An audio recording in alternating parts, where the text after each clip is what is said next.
Hiya, Maggie. Well, good afternoon. Now, don't you two look in good moods today. Well, we're starving. Well, in that case, sit right down and find anything that suits you here on Maggie's menu. You gotta go back to the hospital tonight, Courtney.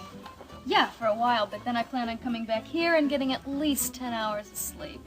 When are you gonna get around to hiring another doctor to come and help you at the clinic so you can start keeping regular hours? Still looking.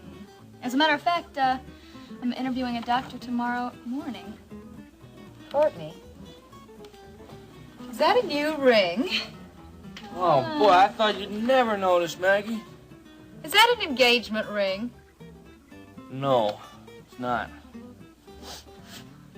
It isn't? Well, I mean, I would think that's what it was. Well, no, not this one. See, no, Courtney here, she says that she's going to think about getting married to me. I mean, that's as much as she wants to commit right now. Listen to him. I don't believe... The way you explain it, it sounds like I'm trying to decide whether or not to buy stocks. Well, now you two are still young. There's plenty of time. Maggie, I'll tell you something right now. I would rather be married than single. Well, that is a beautiful ring. Well, thank you. You know, actually, it's pretty close to the one that Barrett bought Ginny, you know, but it's not quite as expensive. Hey, Maggie, what's the matter? Well, Jenny was in here this afternoon, you know, while she was waiting for Steve to get his dental checkup. Yeah, was she all right? Oh, yeah, but well, a kind of strange thing happened. Barrett called. Well, what's so strange about that? Well, no, I mean, it was after she finished talking to him, she acted strange. Well, how did she act? Upset. Well, I mean, she tried to cover it up, but I could tell that she was upset. Well, maybe there's something wrong with Grandma Kate. No, I don't think so. I think she would have told me if there was anything wrong with Kate. Yeah, I think Barrett would have called if there's anything wrong with Grandma Kate. Then what is going on? I wish I knew, but Jenny left and she didn't tell me a thing. Well, look, I don't think it's any big deal. I think you guys are just overreacting a little bit. Well, maybe and maybe not. Maggie, you know what it is? Jenny's pregnant now, you know, and you see her moods, you know, that changes, right? You know, so Courtney, why don't you order, you know, so we can get you over to the hospital, okay? Okay.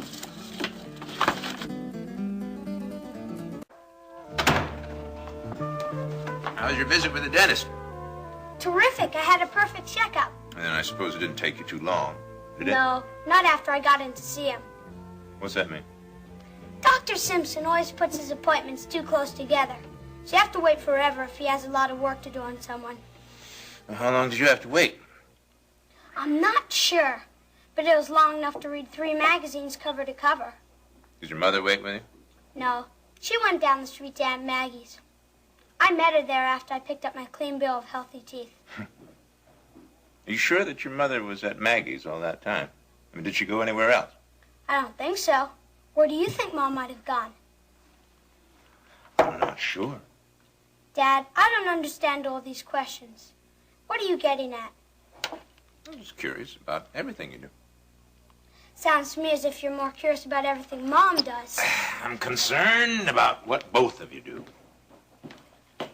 Why'd you phone Mom at Aunt Maggie's? What did your mother say? She told me we had to get back because you two had something to do with the horses. That's right. Now, what are you two talking about?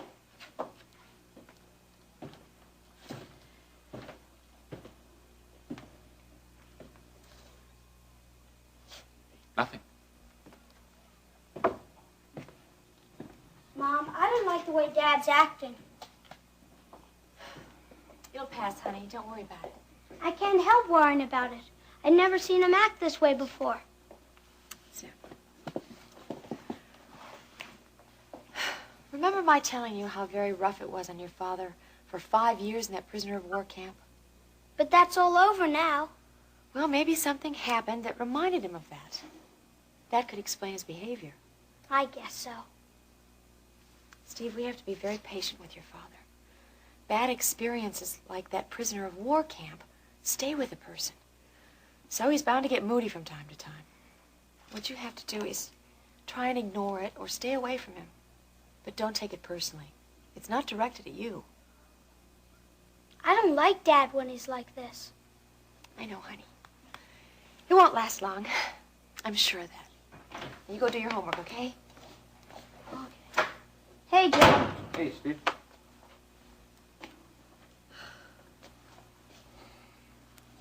What's the matter? I'm not sure, but I'm very frightened. I don't know what's happening with Barrett, but I don't like it. Ginny, you know, I'm thinking maybe, these prison camp experiences is recropping up in his mind. You know, that is not an easy thing to just forget about. That's what I told Steve. You don't believe that, though. Yes. But why are the problems coming up now? He was adjusting so well. Maggie said that he called you today over there this afternoon, right? I tried to be casual. Yeah, well, they could tell that you were really upset. So what did he want? He told me to come back to the ranch as fast as I could. That he had something very important to tell me. What was it? Nothing. I got here and he said it's nothing. Did you try and talk to him? Yes. He walked away from me. He said he had something to do in the stable. And what happened with Steve? I don't know. I gather that Barrett was questioning him about our trip into Houston this afternoon. Deb, the whole thing is so weird. You're right. There's a lot of weird things going on. I mean, first this hurry-up ceremony at the hospital, and then these strange phone calls. Steve was just beginning to get close to Barrett, too. To trust him. Now, he doesn't know what to expect from him from one minute to the next. Neither do you. No, I don't. You know, you ought to talk to Barrett. You ought to tell him that he's going to blow his relationship here with Steve. He keeps acting weird like this, you know? I just wish that he would tell me what's bothering him. Well, you keep asking him, Jenny, because I'm going to keep my eye on him.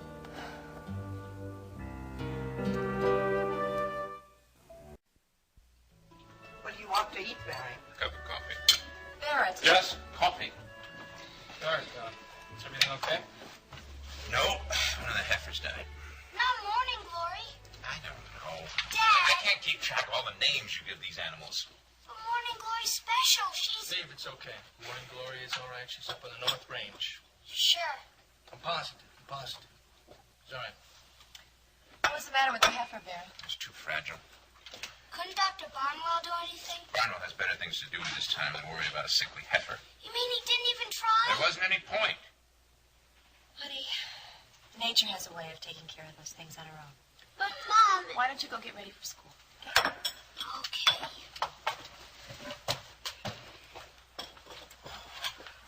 The boy has got to learn. He will, Barry. It'll just take time. Well, are you going into Houston, Jeff? Yeah, I am. About 11, I got to pick up some parts for the water pump. Plan to be there a while? A couple hours? Why? Well, Rena called earlier. She wants me to have lunch with her today. If Rena wants to keep her husband, she better have lunch with Max. They're trying to work things out. Well, I can't see why she has to drag you into it.